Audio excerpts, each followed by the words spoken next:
Let me take you back to 2010, the year of the first iPad and the year I finally stopped wetting the bed. Trust me, it was a big achievement, but the biggest thing of the year by far was Call of Duty's latest title, Call of Duty Black Ops the First. Everybody's here for Call of Duty Black Ops. I mean, I'm really excited for it, and I can't wait to get my copy and go on and just pwn online and play some zombies. That's what I'm here for. It's just play some zombies and all that. I'm really excited for it. Bad ass. I remember being tucked in bed, hearing my dad slam the front door and gunshots blasting through our TV all night, which didn't scare me, it only excited me. The thoughts of unaliving a bunch of soldiers in a virtual game, the sheer terror of my enemies as I cut through the— Jesus Christ, why did I write that down? It was definitely a huge year for the Call of Duty franchise. The first Black Ops game introducing features like theater mode, wager matches, the emblem editor, but the greatest thing to come out of this game for me was the campaign. Oh my sweet, sweet baby. Wait, why are you touching up the screen?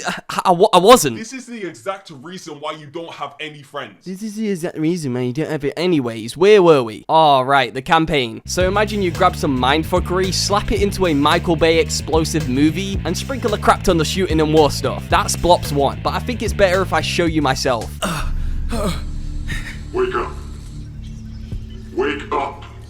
Where am I? Black Ops 1 starts off with Alex Mason, which is the main character of the story, by the way, strapped to an interrogation chair being interrogated by some randoms that he probably pissed off in a COD lobby or something, I don't know. They tell him his name, age, entire internet history, the works. The amount of info these guys know, they must be working with the CIA. Spoilers! They shock Mason a few times and ask him about numbers. And if you guys didn't know, this game is all about numbers. I can't get these fucking numbers out of my head! You want the numbers, Mason? The numbers! In an attempt to get everyone up to speed, Mason has to think back to 1961, the Bay of Pigs invasion in Cuba, which was a real thing, by the way, on a mission to unalive Fidel Castro, which was a real person too. Props to Treyarch for keeping the realism. In a bar, smoking a joint, we're introduced to 3 characters. Carlos, nobody cares about him. Woods, the most badass Terminator soldier the Call of Duty galaxy has ever seen. And Bowman, the Ice Cube himself. Yeah, Ice Cube is Bowman and Bowman is Ice Cube, which I only realized after playing this game for the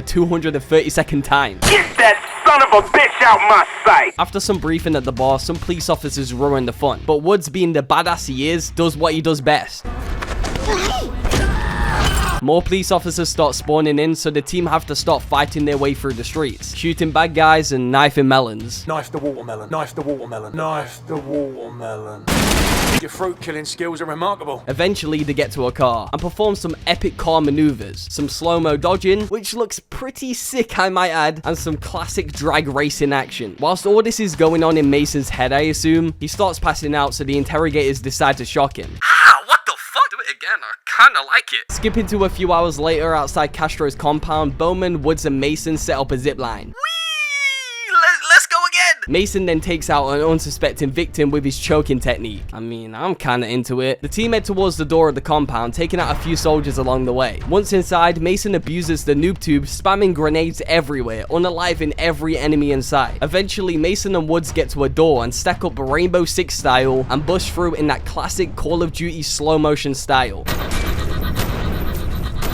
For some weird reason, Mason hates fruit and decides to violate the fruit bowl. They stack up once again for a final breach, kicking the door open and shooting Castro right between his goggles. For some reason, his mistress tries to shoot Mason and Woods with a shotgun and gets put down instantly. I'm not too sure why you'd be pulling out a shotty, but rest in peace, I guess. With the job done, Mason and Woods regroup with Bowman and literally endgame the entire COD lobby on the way to the sugar fields. A few sugar intakes later, they rappel down a mountain and head into the airfield, running for their lives as they try to get to their getaway plane. When they get to the plane, Mason pulls out an M60 and shreds every ounce of life in his way. Yeah, die! Unfortunately, there are vehicles blocking the runway, so Mason makes the ultimate sacrifice and jumps off the plane, hops onto a nearby ZPU and destroys all the vehicles in the way, saving his entire squad and getting them to safety. This victory is short-lived though, because out of nowhere, Mason gets knocked out and captured. What the hell? Waking up in a daze, Mason notices that Castro is actually still alive and breathing. The Castro from earlier that has a bullet hole in his head was a body double. Shame you, plastic surgery! Who are the other two blokes standing there, I hear you say? The dude on the right is Nikita Dragovich, the main bad guy, who is in dire need of a better trim because what the fuck is that hairline? And the dude in the back is Lev Kravchenko, yeah, him. Dragovich's second in command, who kinda looks like every single big bad guy Russian mashed into one bald-headed weirdo. I have plans for you, American. Due to being kidnapped, Mason gets thrown into a high-security Russian labor camp where he spends around 2 years rotting away. The next mission starts with Mason having a brawl with one of the greatest COD characters of all time. Victor Reznov. If you played World at War, you will know how iconic this guy is. An absolute Russian legend. Whilst the guard is distracted by good old Reznov, Mason takes out the guard with a rock, starting off the greatest prison escape since Shawshank Redemption. Step 1.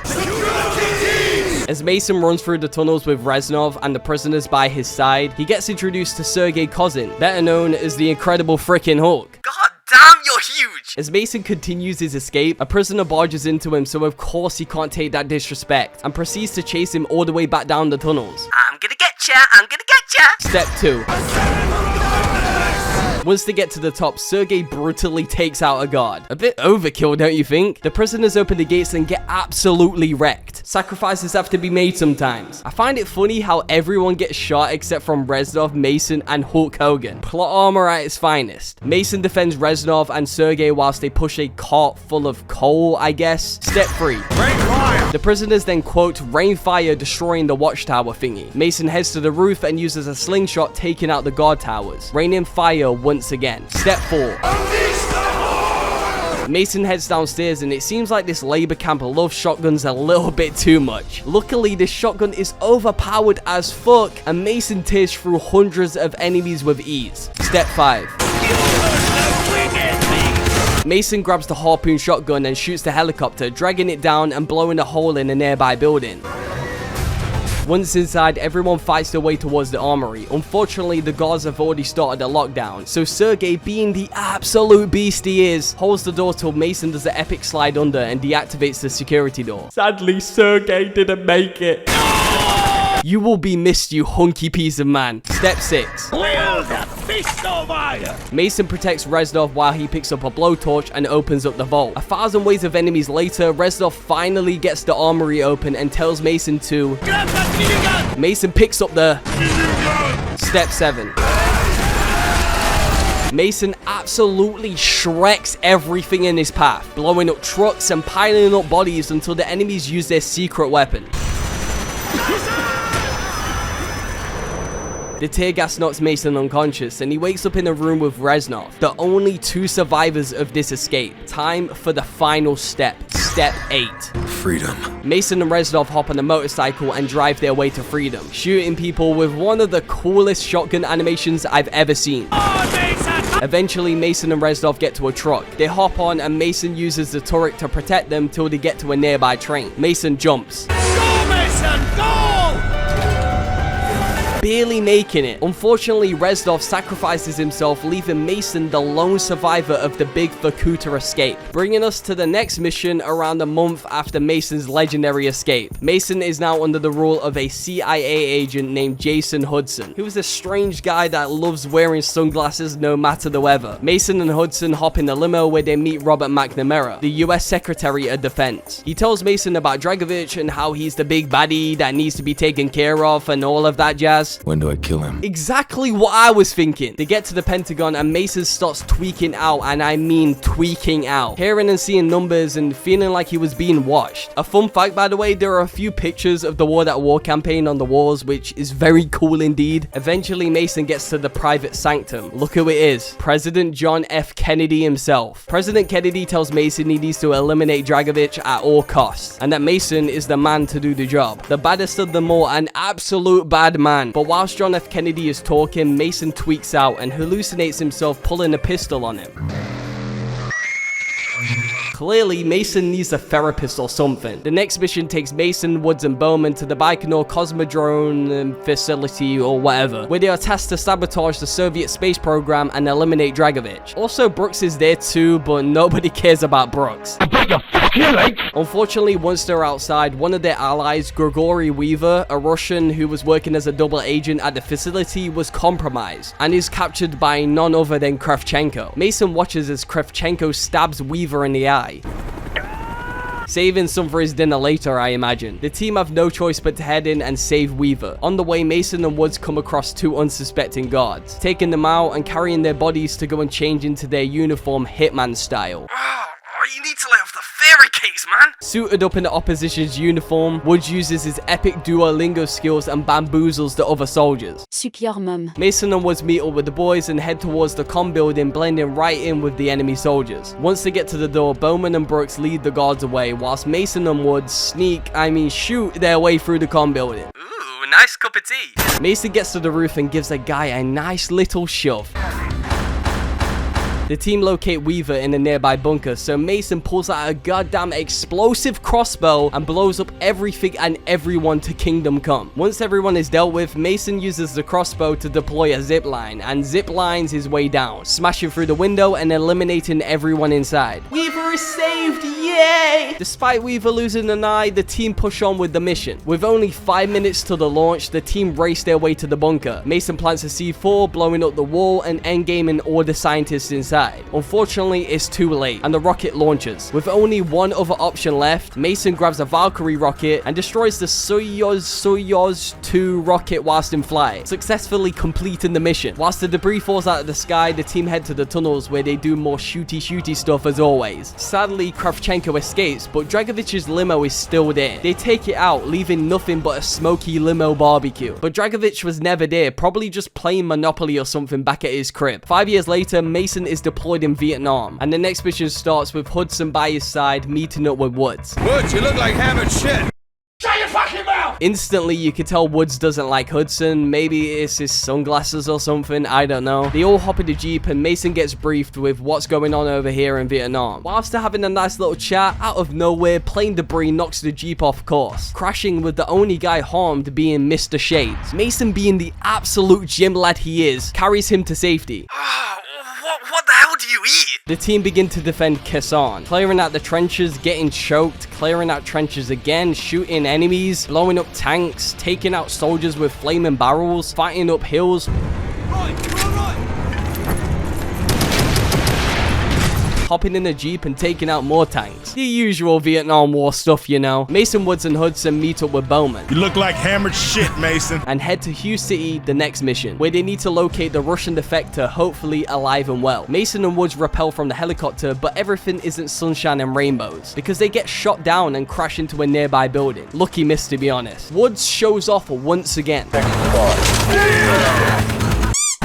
And hands Mason a Spaz 12. Not just any Spaz 12. Oh my freaking god. A Spaz 12 with fire bullets. One of the greatest inventions to ever come out of Black Ops 1.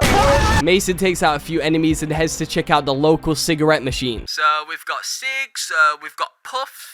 Nice! After the quick browse of ciggies, Mason unalives a ton more enemy soldiers and gets to the final door that might contain the defector. He breaches the door and gets jumped by an angry looking man, but is quickly saved by, you would never guess, Reznov. Turns out he didn't die in Vorkuta and is the Russian defector they've been looking for. Why does he look so creepy? Ugh! He tells Mason Dragovich is planning an attack on the west, and they head out meeting up with Bowman and Woods. The team head to the LZ using air support as cover, and after some intense fighting in the streets of Hugh City, nearly getting blown up and some more fighting, they reach the LZ and have to defend it from waves of enemies. I freaking love COD campaigns, until around 2 minutes later when the boat arrives and they all hop on,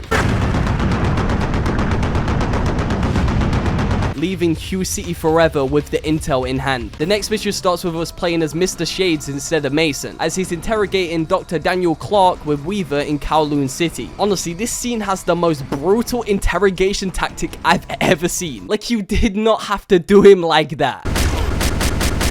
Dr. Clock tells Hudson about Nova 6, a biochemical weapon, and the head scientist called Steiner, just before they get ambushed by Dragovich's men trying to take out Clock so he doesn't spill the beans. Shh, I'm gonna let you in on a little secret. So if you throw a couple of grenades here to blow up all the canisters and go back here to the cassette player, hold X, continue through the mission and do that epic slow-mo jump sequence thingy. When Clock opens up the armory, go back here to the other cassette player and hold X. Look what pops up through the wall.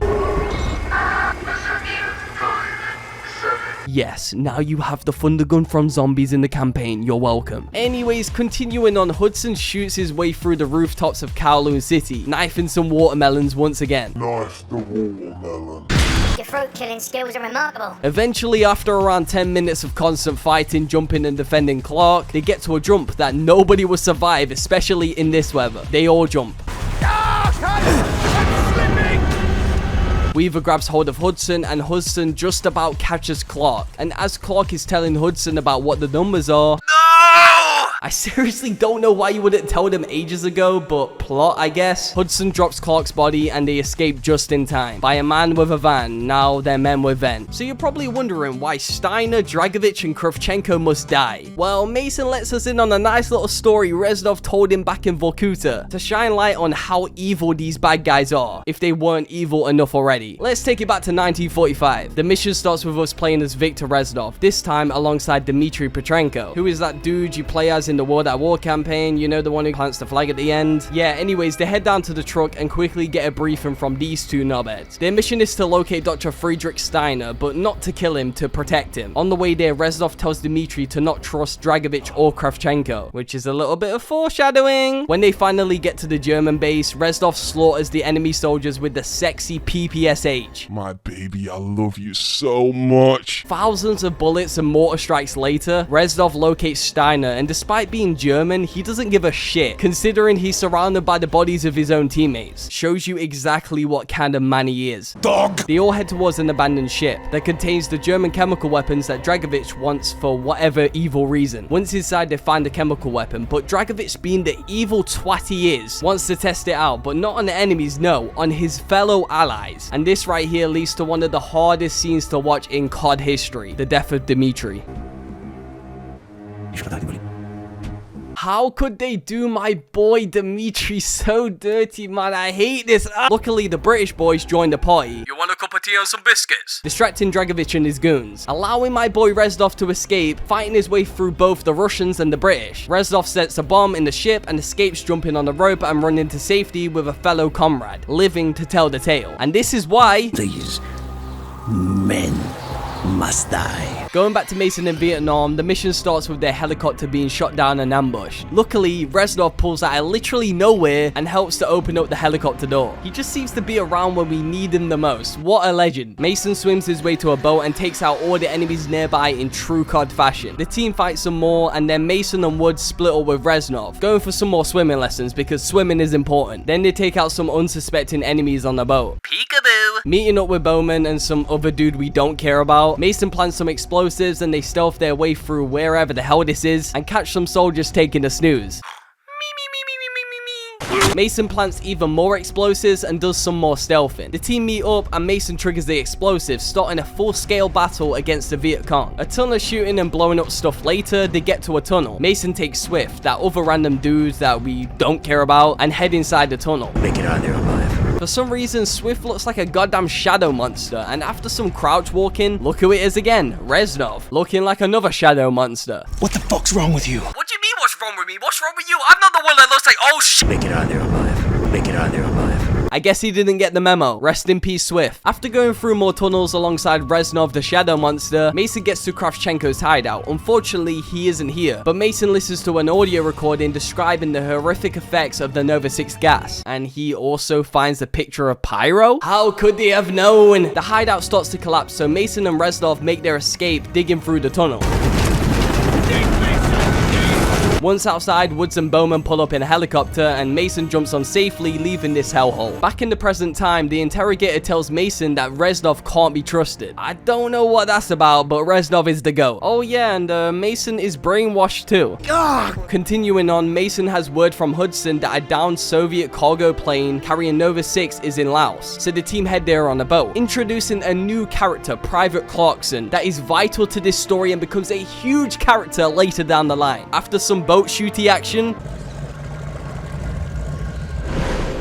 That young kid didn't make it. after losing the most important character yet, the team head further up the river, hopping out the boat and fighting their way up to the down plane. Once in the plane, they find that the Nova 6 has disappeared, but there's a map of the area containing Kravchenko's compound, and a few of those awesome China lakes to use. Mason uses a China lake to take out the enemies down below until the plane comes crashing down,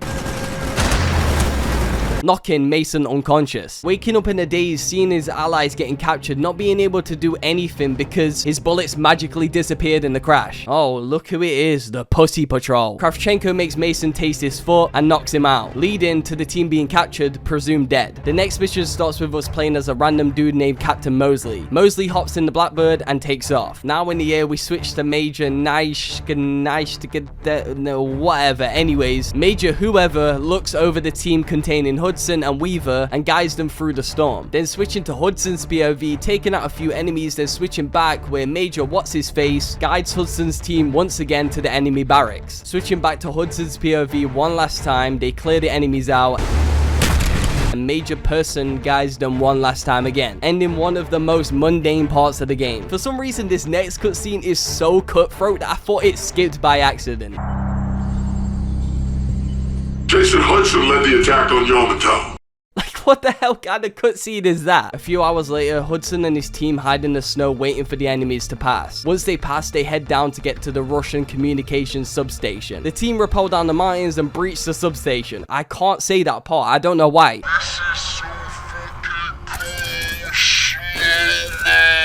The team head further down the mountains, taking out the enemies with crossbows and pure stealth. They head towards the control room, taking out a bunch of enemies, leaving nobody breathing. And Hudson rips out the wires with his bare hands, shutting down the entire comm station. Once outside the walkway, the team gets ambushed, and the RPG destroys the bridge, leading to Bruce Harris falling to his death. Don't worry, he comes back in Cold War or something like that, so he's all good. Due to the stupid RPG explosion, it obviously starts an avalanche, so Hudson and his team base jump off the mountain, pulling out their parachutes, landing safely. Once at the bottom of the mountain, Hudson notices the enemy soldiers burning hundreds of copies of vintage Playboy mags, and obviously Hudson isn't having that and takes them out, starting an all-out brawl to get to the facility. Once there, Steiner is nowhere to be found. Only a map showing where sleeper cells are across America ready to release Nova 6. Steiner contacts the team over the radio, exchanging information on how to stop the broadcast for his life, and to meet him at Rebirth Island. You know, the one from Warzone and stuff. Hudson and his team just about escape on a nearby truck mounted with a turret, leaving the facility in rubble and snow. The interrogator tells Mason that Dragovich uses the number sequences to communicate with the sleeper cells, and that Mason knows where they're being broadcasted from. But of course, Mason is too mashed up in the head to even think straight. But Reznov was never... Stop! Cutting back to Mason, Woods, and Bowman being captured in Laos, Mason gets dragged and sat at a table across from Bowman, with a pistol sat in the middle of the table, ready for some Russian roulette. Ice Cube spits some bars and... Bowman! Oh, my boy Bowman! The Russian soldier throws Bowman's body on the floor and replaces him with Woods. Fun fact, this scene right here was improvised slightly due to the actor for Woods genuinely being pissed off the day of shooting this scene. That's probably why it's so iconic. Woods puts the pistol to his head and... So now they know the next shot contains the bullet. They take their chance, and Mason shoots the guy next to him, taking his gun and endgaming everyone in the room. The Russian soldier runs away, but Woods and Mason tear through everyone and catch up to him, ending the rat right in his tracks. What? That's what you get for killing my boy. Mason and Woods head outside, kill a few bad guys, and hop in a hind equipped with machine guns and missiles. I love this thing. After completely destroying every SAM site and NVA defense, they finally get to Kravchenko's compound. Fighting their way inside, Mason frees the POWs being held captive, and look who it is again, Mr. Ezzy Poo. Mason uses a flamethrower, cooking up a nice juicy barbecue, finally heading upstairs and kicking through the door. In a daze, Mason watches as Woods and Kravchenko fight. Come on, Woods, you can do it. Kravchenko kicks the gun out of Mason's hand and proceeds to beat him till out of nowhere,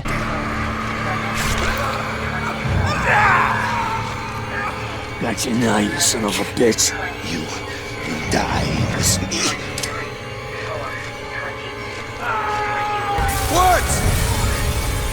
Mason hallucinates Woods talking to him, but it's in fact Reznov once again, as always. Mason finds a map with the location of where Steiner is, so he heads there alongside Reznov, even though Hudson is already on his way there to secure Steiner. But Mason has his own plans. We had to kill Steiner! The next mission starts with Mason and Reznov sneaking into Rebirth Island. God damn, you're so ugly. Ugh! Ooh, look at this epic monkey. What the hell? Mason and Reznov sneak their way through, chopping up baddies, hiding in shadows, and throwing people off buildings. Eventually, they get to the roof and head down the elevator shaft, giving some random dudes a nice surprise. They hop down and fight their way through the labs, taking out enemies, monkeys, and pigs. Nobody can escape. Hours of fighting later, Mason heads through a door, seeing Steiner on the radio calling for help. Mason throws him in the chair, and Reznov walks over. My name is Victor Reznov. And I will have my revenge! We then switch into Hudson's perspective on Rebirth Island 20 minutes earlier. I kinda like these POV switches. Hudson takes out some enemies with a turret until he gets hit off, and the team are forced to put on their hazmat suits, otherwise... Yeah, that happens. Using the thermal scope, Hudson fights his way through Rebirth Island, avoiding bullets that can break the hazmat suit. I totally didn't die during this sequence. Hudson and his team finally get through the gas outside the Soviet lab. They fight their way through and see Mason making his way towards Steiner. Hudson sees the bloodbath Mason created through the labs. Like, damn, we actually did that. Hudson and Weaver get to Steiner's location and attempt to break the window in order to save him. Damn, it's bulletproof! Mason, what are you doing? We need him alive! Stand down! Stand down! My name is Victor Reznov, and I will have my Revenge! Mason, no!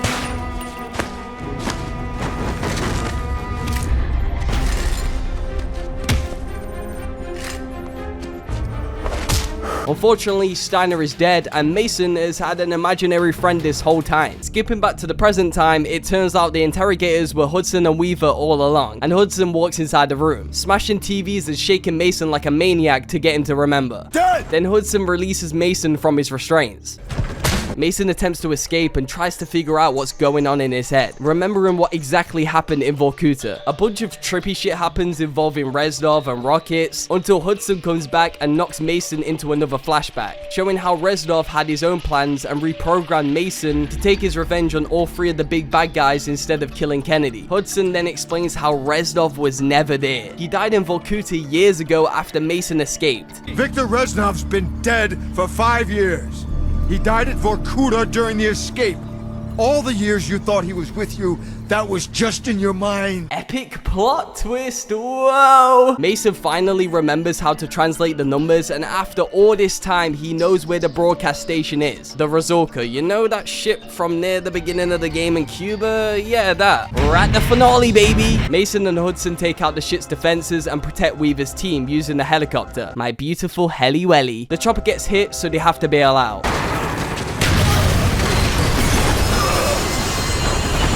Thank God for safety nets. Mason and Hudson head through the ship to rendezvous with Weaver. On the way, they unalive a couple of soldiers and destroy 2 enemy helicopters with the Valkyrie rockets. Once everyone is dealt with on the top deck, they head down taking out enemies along the way. Mason meets up with Weaver and they find out that the number station is below them, and get the news that the US Navy is ready to blow it all up in 15 minutes. So with 15 minutes left, Hudson and Mason swim down to the number station. They head inside and kill everyone in their path till nobody is left breathing, until...